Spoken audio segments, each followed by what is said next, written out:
Dear students, हम आज BA part 2 के फर्स्ट पेपर के इस लेक्चर में केंद्रीय समाज कल्याण बोर्ड का अध्ययन करेंगे, जिसके अंतर्गत हम केंद्रीय समाज कल्याण बोर्ड का संगठन और इसके कार्यों के बारे में जानेंगे। संविधान में यथा प्रतिष्ठित कल्याणकारी राज्य की अवधारणा की स्पष्ट अभिव्यक्ति उसकी प्रस्तावना तथा राज्य नीति के निर्देशक तत्वों में की गई है। हमारे कल्याणकारी राज्य के मार्गदर्शन के लिए जो बुनियादी सिद्धांत और दृष्टिकोण है वह संविधान के अनुच्छेद 38, 39 और 46 में दिए गए हैं। अनुच्छेद 46 में यह प्रावधान किया गया है कि राज्य जनता के कमजोर वर्गों, विशेष रूप से इनमें अनुसूचित जातियों तथा अनुसूचित जनजातियों के शैक्षिक तथा आर्थिक हितों की अभिवृद्धि करेगा, साथ ही उनकी सामाजिक अन्याय और सभी प्रकार से के शोषण से भी रक्षा करेगा।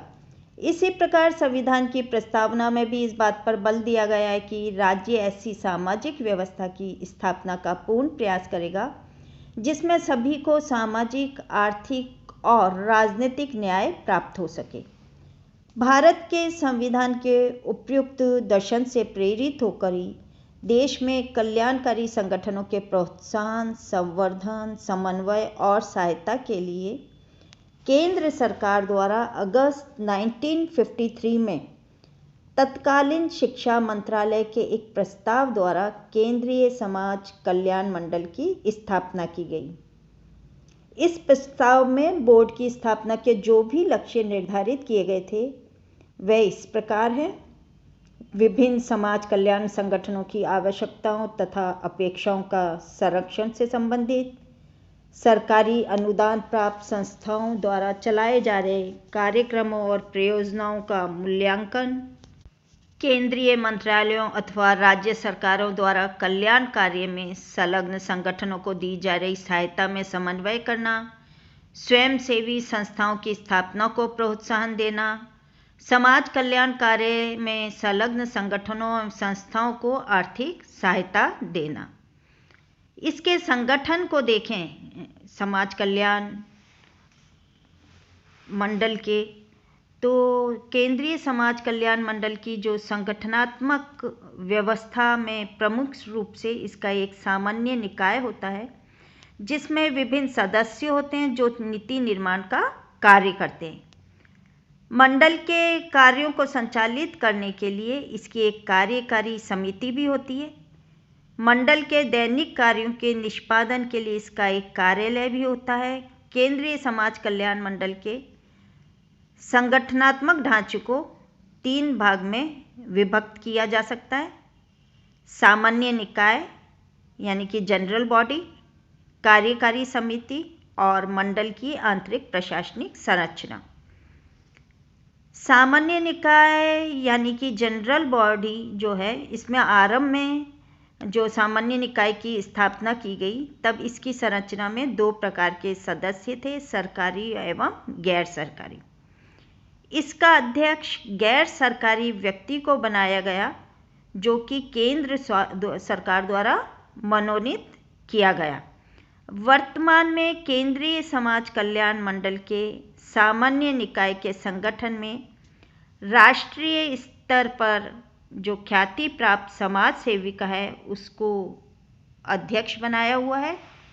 प्रत्येक राज्य एवं केंद्र शासित प्रदेशों से महिला प्रतिनिधि जो समाज कल्याण सलाहकार मंडलों की अध्यक्ष होती हैं, विधि, चिकित्सा, सामाजिक कार्य, शिक्षा तथा सामाजिक विकास के क्षेत्रों से प्रत्येक से एक विशेषज्ञ, सामाजिक क्षेत्र का गहन अनुभव रखने वाले 3 प्रतिष्ठित व्यक्ति, लोकसभा से 2 तथा राज्यसभा से 1 प्रतिनिधि, वित्त, परिवार कल्याण, ग्रामीण विकास, शिक्षा, श्रम, सामाजिक न्याय और सशक्तिकरण, सामाजिक न्याय एवं अधिकारिता मंत्रालय, महिला एवं बाल विकास तथा नीति आयोग से 1 प्रतिनिधि और कार्यकारी निदेशक जो कि IAS व्यक्ति होता है केंद्रीय समाज कल्याण मंडल में, इस तरह से ये सभी जनरल बॉडी के सदस्य हैं।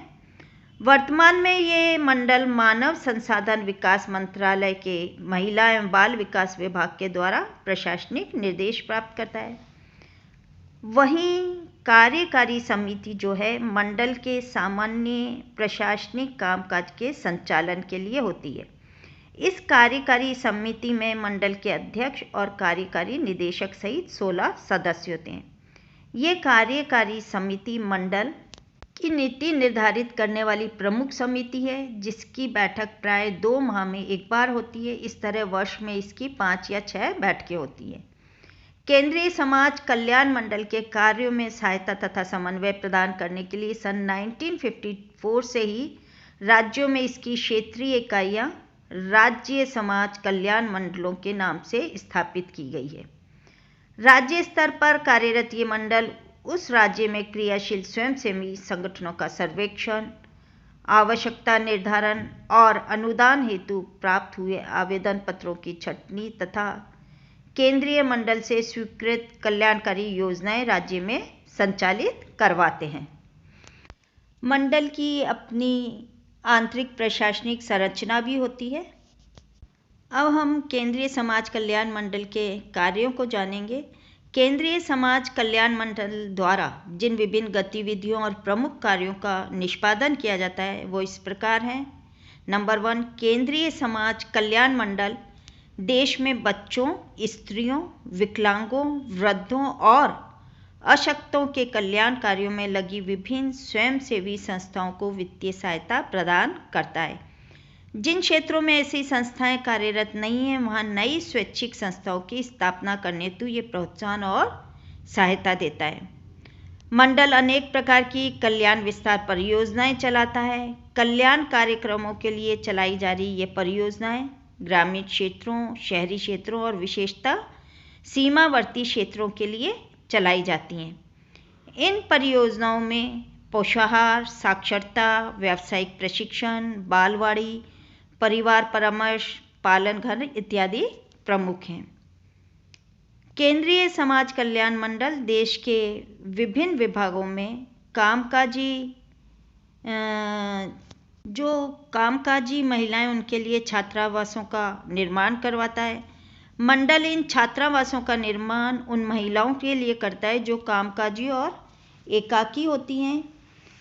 10 से 16 वर्ष की आयु वर्ग के गरीब बच्चों के लिए अवकाश शिविर आयोजित करने हेतु मंडल विभिन्न प्रकार की सहायता भिन्न भिन्न संस्थाओं को देता है।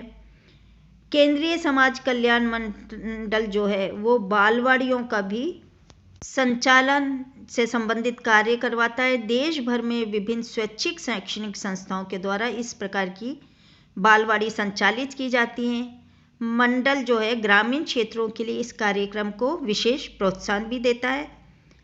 शहर की जो मलिन बस्तियां हैं उनमें निम्न आय वर्ग के स्कूल पूर्व के बच्चों और उनकी माताओं के लिए पोषाहार, स्वास्थ्य शिक्षा और परिवार कल्याण हेतु अनेक परियोजनाएं मंडल द्वारा संचालित की जाती हैं। ये परियोजनाएं ग्रामीण तथा शहरी क्षेत्रों में एकीकृत बाल विकास कार्यक्रम के साथ संचालित हो रही हैं।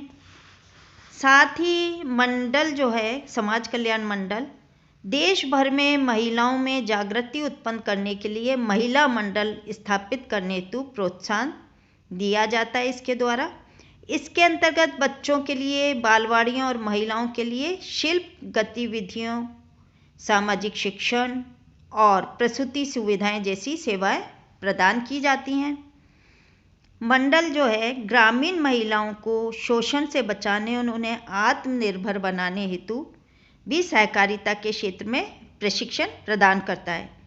इस प्रकार के प्रशिक्षणों में घरेलू तथा कुटीर उद्योगों तथा रोजगारोन्मुख जो व्यवसाय हैं उनमें तकनीकी ज्ञान और आर्थिक सहायता प्रदान की जाती है। मंडल द्वारा स्कूल पूर्व के जो आयु के बच्चों को कुपोषण से बचाने के लिए उन परिवारों को कुछ सहायता भी दी जाती है जिनकी आय जो है 500 रुपये प्रति माह से कम होती है। केंद्रीय समाज कल्याण मंडल वयस्क जो महिलाएं उनको रोजगार के अवसर उपलब्ध कराने हेतु व्यावसायिक प्रशिक्षण के लिए आवश्यक प्रबंध और सहायता करता है।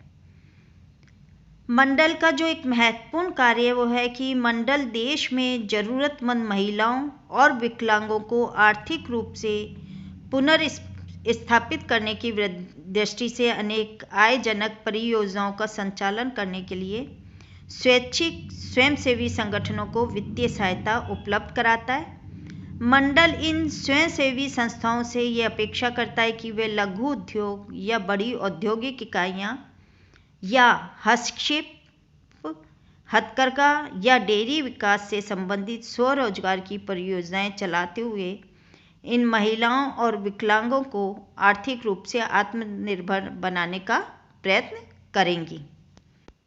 केंद्रीय समाज कल्याण मंडल द्वारा भारत के उन ग्रामीण तथा शहरी क्षेत्रों में एकीकृत विकास तथा कल्याण की विविध परियोजनाएं संचालित की जाती हैं जो सीमा पर स्थित हैं।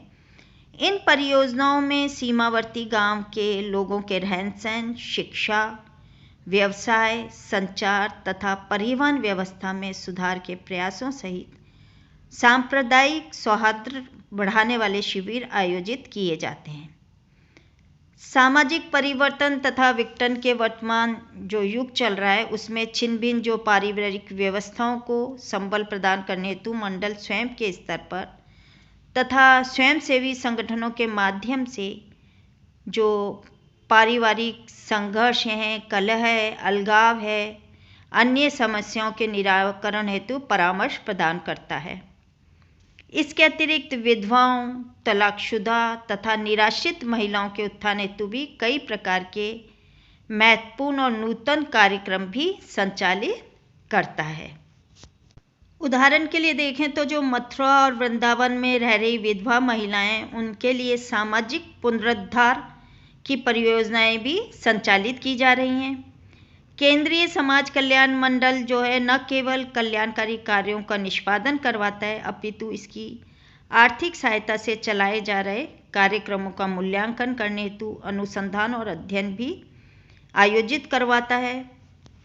इस प्रकार से केंद्रीय समाज कल्याण मंडल अपने कार्यक्रमों को जन साधारण तक पहुंचाने के लिए और संबंधित वर्गों को अत्यधिक लाभ पहुंचाने के उद्देश्य से आवश्यक जानकारियों का अपने प्रकाशनों के माध्यम से प्रचार करता है। केंद्रीय समाज कल्याण मंडल भारत सरकार द्वारा विकास के लिए चलाए जा रहे 20 सूत्री कार्यक्रमों का अध्ययन करवाता है तथा देश में प्राकृतिक आपदाओं से पीड़ित लोगों की सहायता करता है। समाज कल्याण के क्षेत्र में मंडल सर्वेक्षण, मूल्यांकन के अतिरिक्त केंद्र व राज्य सरकारों को परामर्श एवं तकनीकी सहायता भी प्रदान करता है। इस प्रकार से केंद्रीय जो समाज कल्याण मंडल है उसके कई विविध कार्य जो हैं वो महत्वपूर्ण कार्य हैं। केंद्रीय समाज कल्याण मंडल के द्वारा देश की जो महिलाएं, बालिकाएं और बच्चों के जो कल्याण हेतु कतिपय कुछ नवीन कार्यक्रम भी चलाए जा रहे हैं। परिवार परामर्श केंद्र से संबंधित जैसे समाज के विभिन्न वर्गों की अत्याचार और प्रताड़ना की शिकार महिलाएं जो हैं, लड़कियां जो हैं, उनके पुनर्वास हेतु मंडल द्वारा देश भर में परिवार परामर्श केंद्रों की स्थापना की जा रही है। ये परिवार परामर्श केंद्र देश के सभी क्षेत्रों में वहाँ कार्यरत स्थानीय प्रशासन, पुलिस, न्यायालय, निःशुल्क विधिक उपचार केंद्रों, व्यावसायिक प्रशिक्षण केंद्रों, चिकित्सा एवं मनोवैज्ञानिक संस्थाओं के सहयोग से अपने क्रियाकलापों का संचालन करते हैं। पारिवारिक समस्याओं से संबंधित शोषण की जो शिकार महिलाएं हैं या लड़कियों के पुनर्वास हेतु मंडल द्वारा अल्प आवास गृह की सुविधा भी 6 माह से लेकर अधिकतम 3 वर्ष के लिए उपलब्ध कराई जाती है। ऐसे अल्प आवास गृहों में रहने वाली महिलाओं को आत्मनिर्भर बनाने के लिए स्वैच्छिक संस्थाओं की भी मदद ली जा रही है। देश में बढ़ते हुए एकल परिवारों तथा इनमें रहने वाली कामकाजी महिलाओं के अल्पायु शिशुओं की सहायता के लिए, सुविधा के लिए, स्वास्थ्य की देखभाल के लिए और पूरक पोषाहार और टीकाकरण के लिए देश भर में इस योजना के अंतर्गत शिशु गृहों की स्थापना की गई है। देश भर में महिलाओं को उनके स्वास्थ्य पोषण और संवैधानिक अधिकारों के प्रति जागरूकता पैदा करने के लिए भी मंडल द्वारा कार्यक्रम संचालित किया जाता है। केंद्रीय समाज कल्याण मंडल के कार्यों से संबंधित जो हमने चर्चा की, जो अध्ययन किया, उससे यह स्पष्ट होता है कि यह देश में महिलाओं, विकलांगों और अशक्त लोगों की सहायता के लिए समाज में स्वैच्छिक संस्थाओं के माध्यम से आवश्यक जागृति उत्पन्न करने का काम करता है। मंडल के श्रेष्ठ कार्यकरण के लिए यह भी सुझाव दिया जाता रहा है कि मंडल की संगठनात्मक संरचना जो है, इस दृष्टि से इसका पुनर्गठन किया जाना चाहिए, जिससे वह अपने कल्याणकारी कार्यक्रमों के नियोजन के लिए मंडल को तकनीकी विशेषज्ञों की सेवाएं लेनी चाहिए, ताकि इस कार्यक्रम का अधिक व्यवहारिक नियोजन और क्रियान्वयन जो है संभव हो सके। साथ ही मंडल को अपनी कार्मिक नीति को इस दृष्टि से पुनर्गठित करना होगा, जिससे कि मंडल में अक्षम और अकुशल लोगों को स्थान न मिले।